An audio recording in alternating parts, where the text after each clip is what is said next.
Hello friends, capital climbing में आप सभी का स्वागत है और मैं हूं आपका दोस्त संदीप। फ्रेंड्स, आज के दिन हम बात करने वाले हैं एक फ्यूचर ग्रुप और रिलायंस की एक डील के बारे में, जिसको जो है सुप्रीम कोर्ट का बड़ा फैसला आ चुका है। तो चलिए दोस्तों, उस डील के बारे में डिस्कशन स्टार्ट करते हैं। फ्रेंड्स, अगर बात करते हैं आज के सुप्रीम कोर्ट के फैसले को समझने से पहले, उस मामले को हमको समझने से पहले पीछे जाना होगा।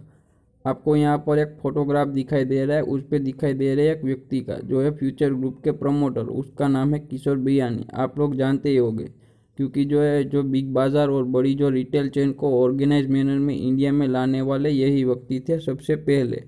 यानी कि जो है ये फ्यूचर ग्रुप के किशोर बियानी, और उसके बाद उसके साथ जो है रिलायंस इंडस्ट्रीज़ के मुकेश अंबानी ने डील की हुई थी, एक जो है रिटेल सेगमेंट को फ्यूचर ग्रुप के एक्वायर करने की। लेकिन उनसे पहले जो है एक कोई ई कॉमर्स का जायंट है अमेजोन, उसने भी जो है फ्यूचर ग्रुप के साथ एक डील की थी, और उन्होंने जो एक तरीके से इसको जो है डील को रोकने के बाद बात कही है सिंगापुर आर्बिट्रेशन सेंटर में। यानी कि जो है हमें मुकेश अंबानी ने जब उसके साथ डील की, तो उसको जो है एक तरीके से अमेजोन ने सिंगापुर आर्बिट्रेशन सेंटर में इस डील को पूरी घसीट के लेकर गया है। और उसके बाद जो है मुकेश अंबानी और जो फ्यूचर ग्रुप, उन्होंने भी यहाँ पर इस डील को जो चैलेंज किया दिल्ली हाई कोर्ट में, और उसके फेवर में एक तरीके से डिसीजन आता हुआ दिखाई दे रहा था। लेकिन फ्रेंड्स, आज के दिन जो सुप्रीम कोर्ट का उस पर जो है बड़ा फैसला आया है। तो चलिए दोस्तों, अब हम उस फैसले के बारे में बात करते हैं। उस डील को हम पूरी तरीके से समझने के लिए यहाँ पर आए हैं इंडिया टुडे की वेबसाइट पे, जहाँ पर एक आर्टिकल पब्लिश हुआ है।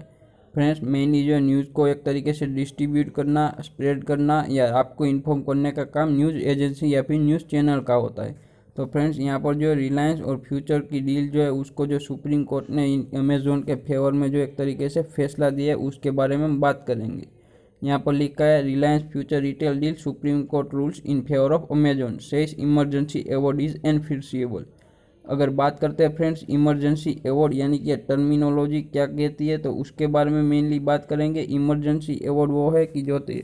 सिंगापुर आर्बिट्रेशन कोर्ट में अमेजोन इस डील को घसीट के ले गया था, और वहाँ पे जो जजमेंट दिया गया उसको जो है इमरजेंसली एनफोर्सिएबल किया जाएगा, ऐसा जो है इंडियन सुप्रीम कोर्ट का कहना है। यानी कि फ्रेंड्स, जो है emergency award Singapore arbitration centre ने दिया था रिलायंस और जो फ्यूचर की डील को एक तरीके से नॉन एग्जीक्यूट करने के लिए, यानी कि उसको जो कंटिन्यू नहीं होने देने के लिए। वो उसको जो सुप्रीम कोर्ट ने भी एक तरीके से कंटिन्यू किया है, और उसको जो एक तरीके से उस पर जो है सुप्रीम कोर्ट ने 3 जजिस की बेंच बनाई है, और उसके बारे में उसको जो है रिपोर्ट सबमिट करने को कहा है, और उसके बाद जो उसका जो अच्छे से फैसला आएगा। लेकिन एक तरीके से डील जो है रिलायंस के हाथ से निकलती हुई दिखाई दे रही है।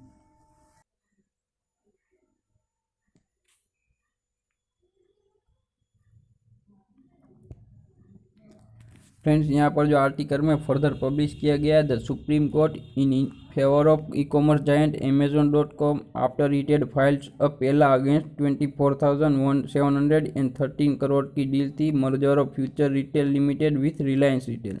यानी कि रिलायंस रिटेल और फ्यूचर रिटेल ने जो पिछले साल एक डील की थी, उसको मर्ज करने की और फ्यूचर रिटेल की सारी असेट और उसके पूरे बिजनेस को एक्वायर करने की डील की थी।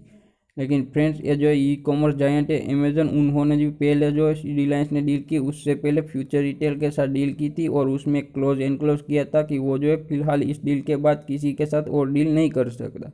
इसीलिए जो अमेजोन ने इस पर जो एक तरीके से केस किया, क्योंकि रिटेल बिजनेस के दोनों जायंट है। इंडिया में जो एक तरीके से रिलायंस भी बहुत ही अच्छा खासा मार्केट शेयर जो एक तरीके से एक्वायर करके बैठा हुआ है। फ्रेंड्स, यहाँ पर फर्दर बात करते हैं तो यह डील को जो है अमेजोन एक तरीके से लंबी खींचना चाहता है, क्योंकि रिलायंस को जितनी डील लंबी खींचेगा उतनी जो है रिलायंस की मुश्किलें बढ़ने वाली है। यानी कि जो है इसको जो है अमेजोन जानबूझ के एक तरीके से सिंगापुर आर्बिट्रेशन सेंटर में ले गया, और उसको जो चैलेंज करने की कोशिश की, और उसमें इसके फेवर में फैसले आते हुए दिखाई दे रहे हैं, और रिलायंस के हाथ से डील जाती हुई दिखाई दे रही है। लेकिन फ्रेंड्स, ये फाइनल जजमेंट नहीं है सुप्रीम कोर्ट का। उसके बाद जो है सुप्रीम कोर्ट 3 जजिस की एक बेंच को जो है एस्टैब्लिश किया, और उसको जो एक तरीके से उसमें जो है पूरा प्रोसेस करके इस डील को जो समझने की कोशिश की, और उसके बाद उसमें जजमेंट देने की बात कही है। फ्रेंड्स, यहाँ पर जो बात करते हैं फर्दर, तो यहाँ लिखा है, the top court bench stated that the emergency award is enforceable under Indian laws. यानी कि इंडियन लॉ में इमरजेंसी अवार्ड जो जजमेंट है उसको एनफोर्सेबल किया गया, और दिल्ली हाईकोर्ट का जजमेंट था जो अर्लियर पास किया गया था उसको जो ओवरराइड किया है और उसको अपहेल्ड किया है, यहाँ पर ऐसा लिखा गया है। फ्रेंड्स, अगर बात करते हैं फर्दर रिलायंस इंडस्ट्रीज़ के स्टॉक में आज के दिन किस तरह का कारोबार देखने को मिला, तो रिलायंस इंडस्ट्रीज का स्टॉक इस न्यूज़ के बाद जो है 2.07% डाउन होकर 2090 रुपीज़ पे क्लोज हुआ। और अगर बात करते हैं टोटल कारोबार के बारे में तो 76,70,583 क्वांटिटी ट्रेड होती हुई दिखाई दे रही है। फ्रेंड्स, अगर बात करते हैं डिलीवरेबल क्वांटिटी के बारे में तो 32,17,925 क्वांटिटी ट्रेड होती हुई दिखाई दे रही है। और परसेंटेज ऑफ डिलीवरेबल क्वांटिटी के बारे में बात करते हैं तो 41.95% की डिलीवरी उठती हुई दिखाई दे रही है, यानी कि। और अगर फ्रेंड्स बात करते हैं इस डील में फर्दर तो यहाँ पर फ्यूचर रिटेल की तरफ से एक रिस्पॉन्स आया है और मैं आपको उसके जो है दिखाने की कोशिश करता हूँ। और यहाँ पर लिखा गया है intends to pursue all available avenues to save deal with Reliance. ऐसा फ्यूचर रिटेल ने जो एक तरीके से अपने बयान में जारी किया है कि वो ऑल अवेलेबल परस्यू को इंटेंस करेंगे और जो है वो सेव करेंगे इस डील को रिलायंस के साथ, यानी कि बचाने की पूरी कोशिश की जाएगी रिलायंस के साथ इस डील को। फ्रेंड्स, अगर फर्दर उसमें हम बात करते हैं यहाँ पर फ्रेंड्स फर्दर बात करते हैं तो फ्यूचर रिटेल ने कहा है intends to pursue all available avenues to conclude the deal to protect the interest of its stake holder and workforce, यानी कि अपने स्टेक होल्डर और वर्कफोर्स का जो है पूरी तरीके से इंटरेस्ट को जो एक तरीके से प्रोटेक्ट करेंगे। अगर बात करते हैं फर्दर तो future group company noted date, यानी कि उन्होंने नोट किया कि द आर्बिट्रल ट्रिब्यूनल जो है at the Singapore International Arbitration Centre, जिसको शॉर्ट में SISC कहते हैं, वो कंक्लूड किया है अपनी hearings on the question date, यानी कि उस क्वेश्चन के साथ कि whether the interim award of ES would continued and whether Future Retail Limited is at all party in the arbitration proceedings. Friends, अगर फर्दर बात करते हैं तो लास्ट ईयर अगस्त में रिलायंस रिटेल वेंचर्स लिमिटेड ने अपने जो एक्वायर करने की जो एक तरीके से डील की थी फ्यूचर रिटेल और उसका wholesale business, logistic and warehousing business of future group. और वो पूरी डील जो थी मेनली 24,730 करोड़ रुपीज़ में एग्जीक्यूट की गई थी। फ्रेंड्स, और उसके बाद जो है फ्यूचर ग्रुप ने जो है उसको होलसेल असेट को वन एंटिटी फ्यूचर एंटरप्राइज में जो कंसोलिडेट करने वाले थे और जो है इसको जो ट्रांसफ़र करने वाले थे पूरे तरीके से रिलायंस रिटेल लिमिटेड को, यानी कि फ्रेंड्स इस पूरी डील को जो है कंटेस्टेड करने की कोशिश की अमेजोन के द्वारा, क्योंकि जो इन्वेस्टर इन फ्यूचर कूपन, यानी कि फ्यूचर कूपन में जो एक तरीके से वो इन्वेस्टर है और जो एक तरीके से वो शेयर होल्डर होते हैं फ्यूचर रिटेल लिमिटेड के। अगर बात करते हैं फ्रेंड्स फर्दर तो इन 2000 अगस्त 19 में अमेजोन ने अग्री किया था परचेस करने के लिए 49% of the futures unlisted firm Future Coupon Limited की, जो होल्ड करती है 7.3% equity share BSE Limited Future Retail में, यानी कि वो एक अच्छा खासा और मेजर स्टेक होल्डर है फ्यूचर रिटेल का।